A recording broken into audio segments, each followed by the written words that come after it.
Saat kita menjalani kehidupan di muka bumi ini, pasti diri kita tidak akan luput dari yang namanya kesalahan. Mengapa? Karena tidak ada ceritanya seorang manusia yang hidup di muka bumi ini yang tidak pernah melakukan suatu kesalahan.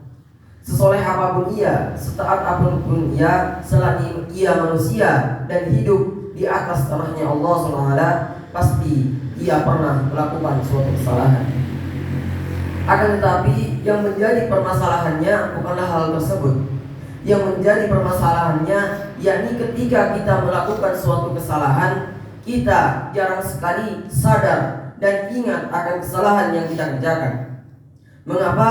Karena terkadang kita lebih suka untuk mengurusi kesalahan-kesalahan saudara kita. Kita lebih suka untuk mencari kesalahan-kesalahan yang telah diperbuat olehnya. Dan yang pasti kita ingin agar kesalahan yang telah diperbuat olehnya dapat diketahui oleh orang-orang yang ada di sekitarnya.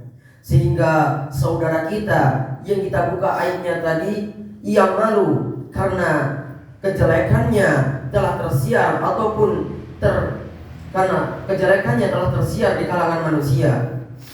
Padahal sejatinya perbuatan tersebut sangatlah dibenci oleh Allah. Bahkan Allah mengancam dengan azab yang sangat pedih di dunia dan di akhirat bagi orang-orang yang suka untuk membuka aib saudaranya sendiri. Hal ini sesuai dengan firman Allah SWT di Quran surat Nur ayat 19 yang berbunyi, A'udzubillahi minasyaitonirrajim. Bismillahirrahmanirrahim. Innal ladzina yuhibbuna an tusyi'al fahishatu fil ladzina amanu lahum 'adzabun alimun fid dunya wal akhirah. Wallahu ya'lamu wa antum la ta'lamun. Shadaqallahul 'azim al-ayat. Yang artinya sesungguhnya orang-orang yang ingin agar perbuatan keji tersebut tersiar di kalangan manusia, mereka akan mendapatkan azab yang sangat pedih di dunia dan di akhirat.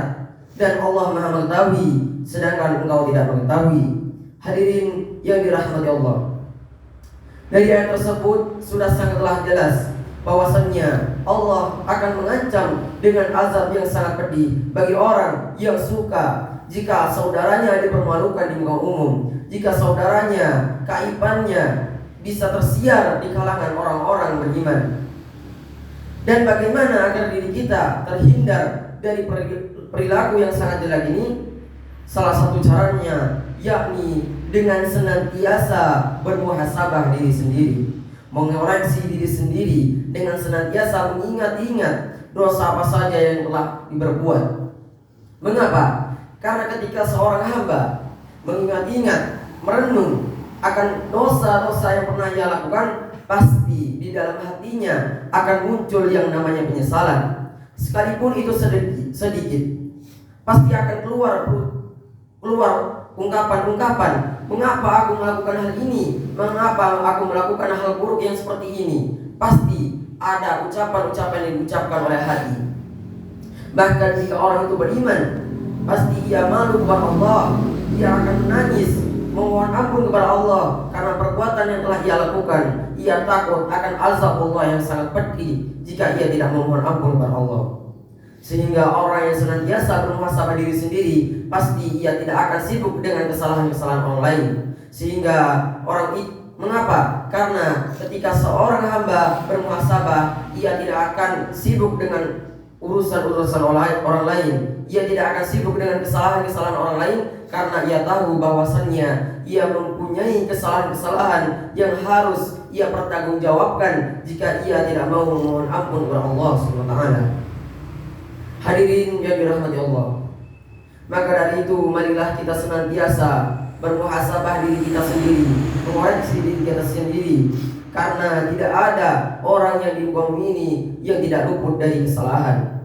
Maka dengan kita yang senantiasa bermuhasabah diri kita sendiri, kita dapat terhindar dari mengurusi kesalahan-kesalahan orang lain, sehingga kita dapat menjadi orang yang lebih baik dan lebih baik.